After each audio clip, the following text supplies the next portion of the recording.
Estamos de volta com Conexões, que hoje fala sobre o acidente com o Césio 137 e a situação das vítimas atualmente, passados 26 anos. Estão aqui no estúdio para falar sobre esse tema o Adesson Ferreira, que é secretário da Associação de Vítimas do Césio 137, e também o Dr. José Ferreira, que é diretor técnico do CARA, o Centro de Atendimento aos Radioacidentados.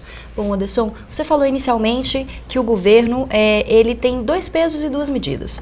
Existem pessoas que hoje recebem uma pensão do governo, que são reconhecidas como radioacidentados, mas, no entanto, não estão registradas no centro de atendimento, não podem receber essa assistência, é isso?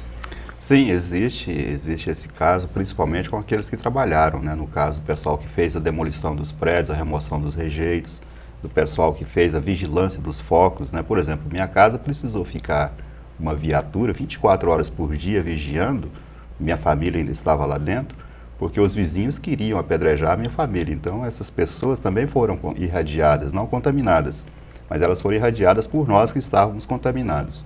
Tem os profissionais da saúde que nos atenderam naquele primeiro momento. Todas essas pessoas passam por esse problema.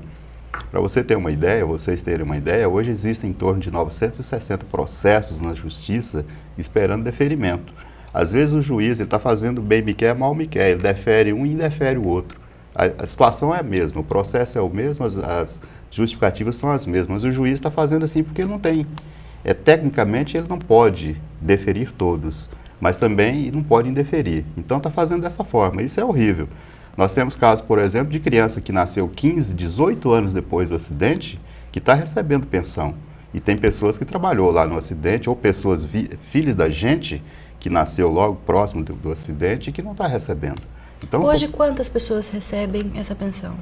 Hoje, quer dizer, com mais um acréscimo de mais 100 e poucas pessoas agora recentemente, em torno de 700 pessoas estão recebendo do governo estadual.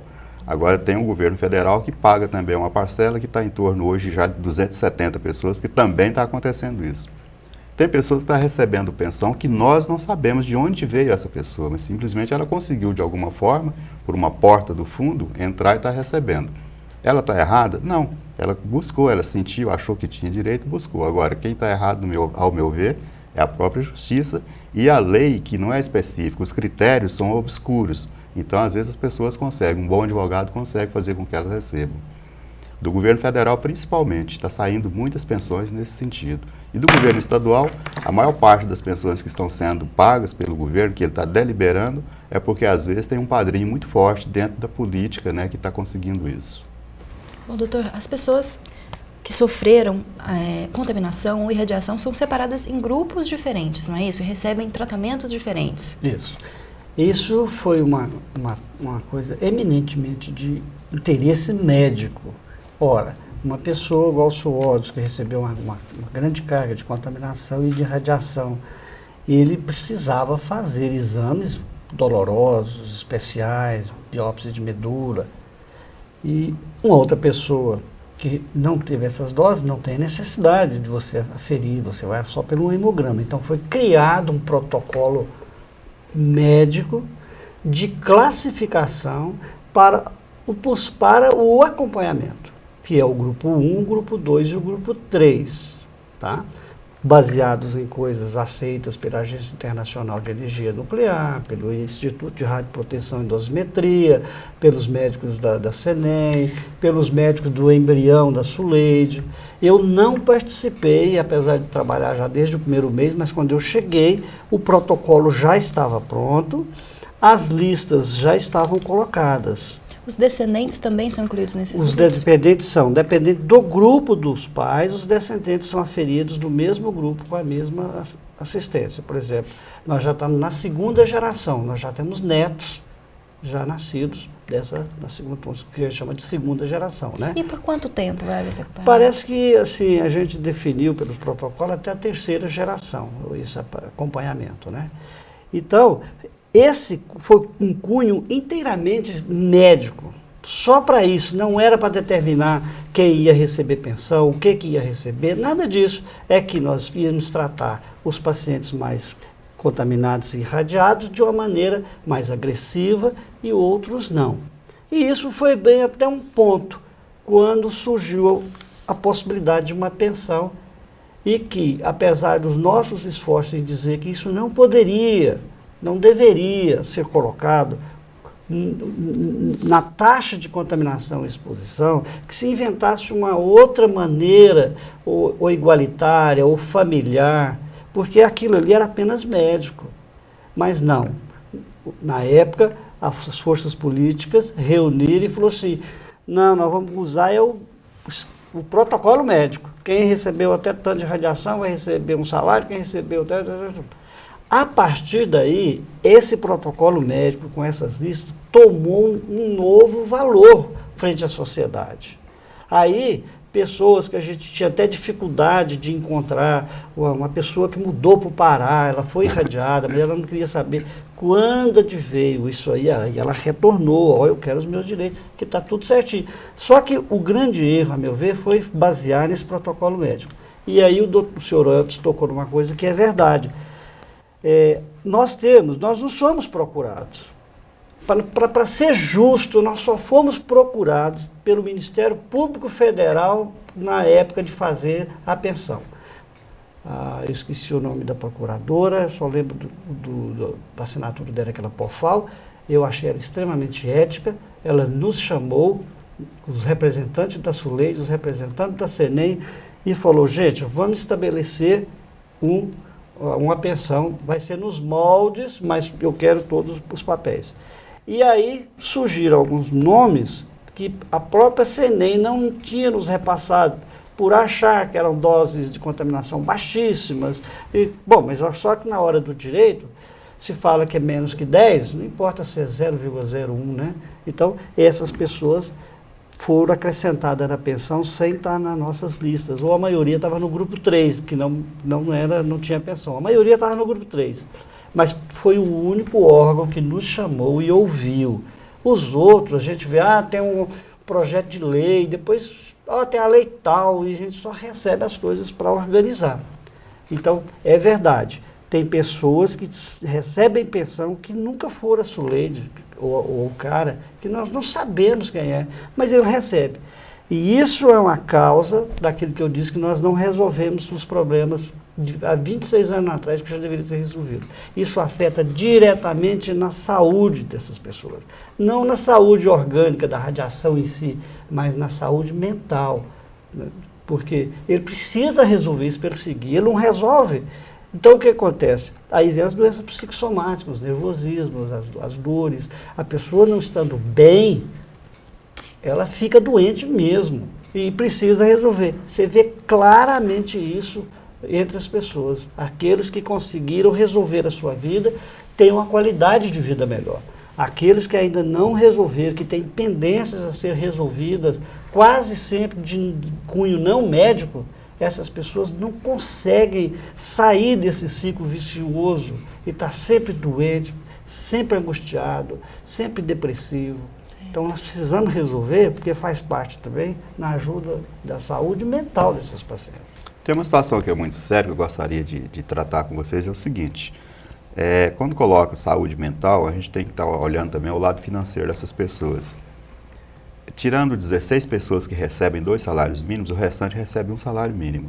E o governo de Goiás, infelizmente, não sei porquê, a gente cobra desde janeiro todo ano, né, porque vai aumentar o salário, então a gente já faz um documento para o governo dizendo que ele já tem que tomar essa providência aqui em nível de estado. E só agora, nós estamos no mês 8, quer dizer, nós recebemos o mês 8 com esse reajuste, que deveria ter acontecido em fevereiro. Então isso as pessoas já levam para um lado horrível, porque as pessoas fazem compromisso. Poxa, mês que vem eu tenho R$30 a mais, faz compromisso com isso. E ele não vem. E saiu agora no mês de agosto e não veio retroativo. Então simplesmente aquilo ficou para trás. Essa perda ela é horrível para as pessoas que só recebem um salário mínimo e que tem que comprar remédio. Tem sempre que estar lutando pelos próprios direitos. Sim, exatamente. Diferentemente da pensão federal, que ela automaticamente já vem o reajuste. Então a gente tem que estar sempre lutando, ou seja, nós estamos sempre brigando, sempre gritando, né, o socorro por isso aí. E aí a gente cobra um pouco do cara porque a instituição foi criada para dar assistência integral.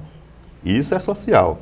E isso não tem sido feito. Ninguém vai perguntar para a gente se está sendo tudo, se está recebendo direitinho. Isso é horrível também para as pessoas. Existe uma coisa que muitas pessoas falam, mas receber uma pensão, isso não foi assim, de graça. É porque essas pessoas tiveram um dano, um agravante, uma exposição que não lhes permite mais se expor novamente a outros agravantes. Então são pessoas que não podem trabalhar com combustíveis, com químicos, com muitos manual. não podem trabalhar com por exemplo, nada. Como é que o senhor vai, vamos supor que o senhor vai ser pedreiro? O senhor não pode ser mais. Eu era caminhoneiro. Caminhoneiro, o senhor não pode ser mais. Então, assim, é para isso, a alimentação tinha que ser melhor. É para isso que surgiu isso. Assim, a intenção é essa, realmente, é que a pessoa ela vai, assim, é quase que aposentada para ela diminuir os riscos, a exposição de mais agravantes. Isso que o Dr. Surodes falou é importante, porque se ele não resolver isso internamente, se isso não for resolvido para ele, não melhorou, não resolveu para ele a vida. O acidente não foi resolvido. Infelizmente, nosso tempo chegou ao fim, mas eu agradeço muito a presença. Muito obrigado, Alderson, novamente por falar com a gente, já que a gente já fez uma entrevista no ano passado. Muito obrigada de novo. Eu agradeço, tá? E é muito bom sempre estar trazendo essa situação, porque a população, a sociedade precisa conhecer os problemas que ainda existem, não foram solucionados. Eu agradeço também, doutor José. Muito obrigado por ter vindo.